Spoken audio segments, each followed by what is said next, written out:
want to read three headlines. Just want to read three headlines that I think will sort of set the stage for what we're going to talk about here for the next little bit. I generally start my talks by reading three headlines from that morning's news and then relate each one to a larger theme that I'm going to talk about. The second headline actually is also from this morning's Journal. It says, U.S. executives remain pessimistic. Great. Here's what it says. The audience really seems to appreciate that somebody got up early that morning and did a fair amount of work for them. The best part about what I do at Fortune is that I get a 360-degree view of what's happening in the business climate. I am constantly learning about the largest issues going on any place, and I'm learning about them from the people who are making things happen. Jamie Dimon, here next to me, Chairman and CEO of J.P. Morgan Chase. Muhtar Kent is Chairman and CEO of the Coca-Cola Company. Yuanqing Yang is Chairman and CEO of Lenovo Group. I get to talk to the business leaders of great corporations, the entrepreneurs who are going to disrupt business, to the government leaders who are going to help shape the environment for all of these businesses, and of course to consumers and others who are buying or not buying the goods and services from those businesses. Our topic is winning in a friction-free world. This is something we're going to be hearing a lot more about. Labor, information, and money move easily, cheaply, and almost instantly in a friction-free economy. Every organization and every person can possess the 21st century's most valuable assets: openness to new ideas, ingenuity, and imagination.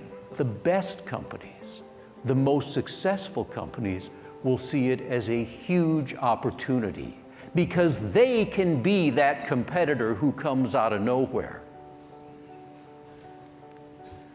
That's why a friction-free economy is, bottom line, more opportunity than ever in history.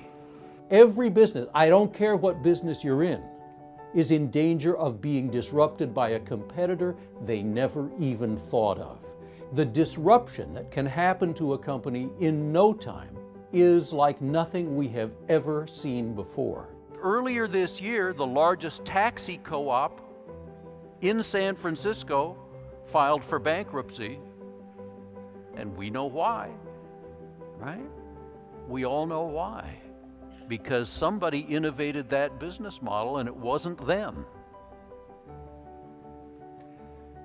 Uber has a business model that doesn't require as much capital. It's the largest ride service in the world and it doesn't own any cars. Another thing that's going to last for a long time, geopolitical unrest. What's new is that there is instability among the great powers, US, China, Russia, that didn't used to be there. I'm at the Fortune Global Forum in Guangzhou, where I'm moderating several of the sessions. Attendees here include Apple CEO Tim Cook, Ford Motor Chairman Bill Ford, Walmart Chairman Greg Penner, Alibaba founder and CEO Jack Ma, Canadian Prime Minister Justin Trudeau, and many others.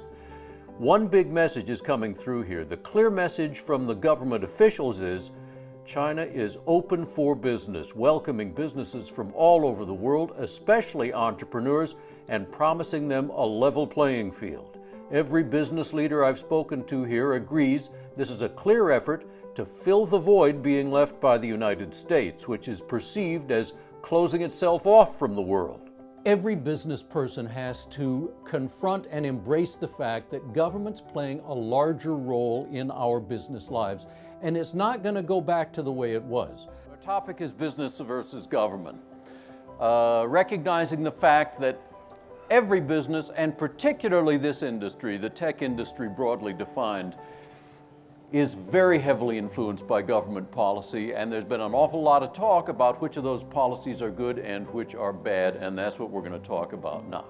Getting ahead of those trends is a real challenge for every business, and I don't care who you are, what business you're in. We can't be paralyzed and think that we can wait for things to settle down. It's not going to happen. the way the best leaders are doing it, they innovate their business model, they manage for value, they build their human capital, and they get radically customer-centric.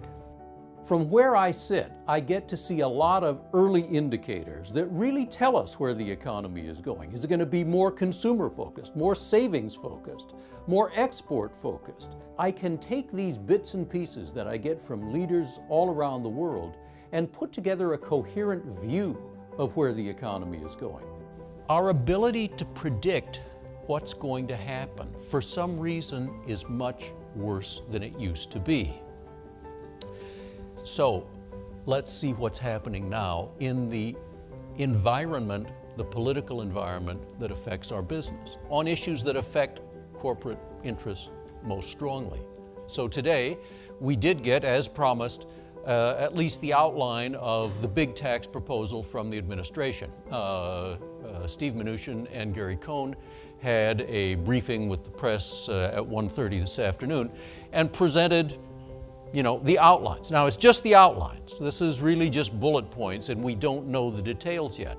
So here's what we know, but then here's what we don't know and really need to know before we can start making judgments about how it's going to affect us. The pessimists have always been wrong. Optimism has always been the right way to bet, and that's the way I'm betting, and I hope you are too.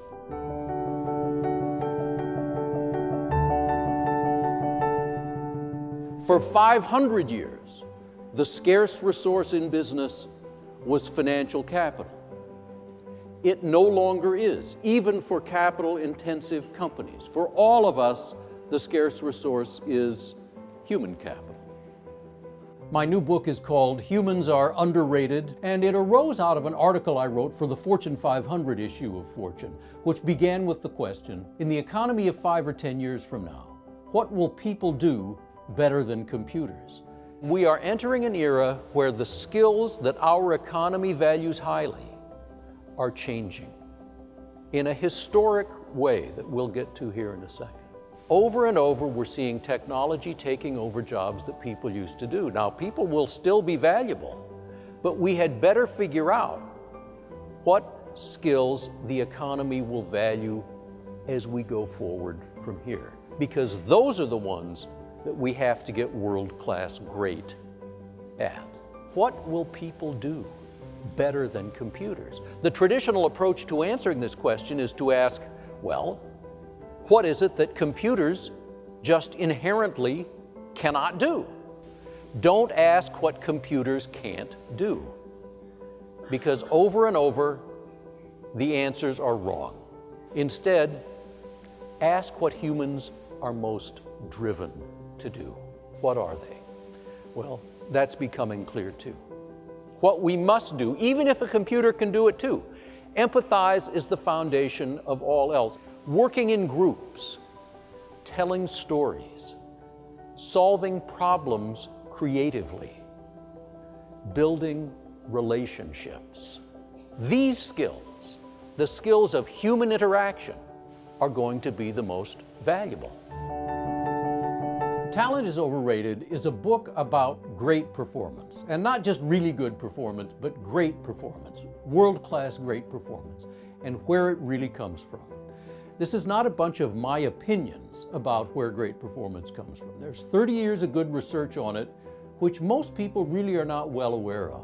The term world-class great gets thrown around pretty easily, but in fact, increasingly, we all have to be world-class great because we're competing with everyone in the world. Standards are rising. If you really believe that you must have this natural 1 in a million gift to be great at something, then when you encounter the roadblocks, you will take it as evidence that you don't have that gift.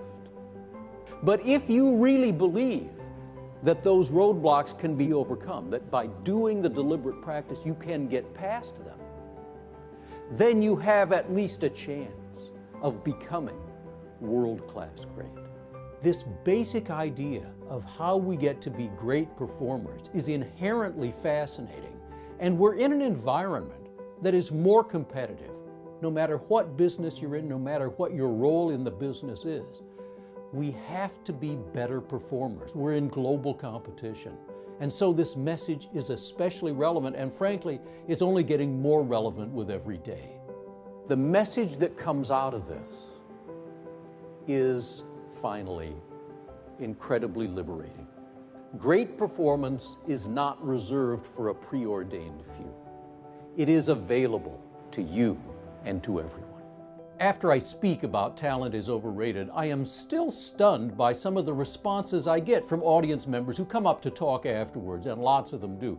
One of the things is the greatest performers, when I speak to people who are terrific performers, they seem to embrace this message the most. I once spoke about this topic to an audience of 1,000 brain surgeons. Okay, so you talk about intimidating, well, that was my audience.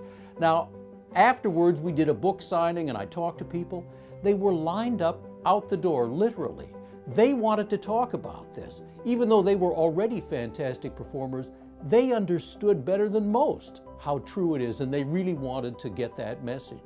I've been so lucky to interview so many prominent, famous, fascinating people on stage. Both Presidents Bush, Tony Blair, Prince of Wales, 3 Secretaries of State, Condoleezza Rice, Colin Powell, Madeleine Albright, actually 4, Henry Kissinger, Bill Gates, Jack Welch, Ted Turner, Richard Branson. It's a long list, and it has been a privilege to talk to them. I do have a specific way of preparing and conducting these interviews.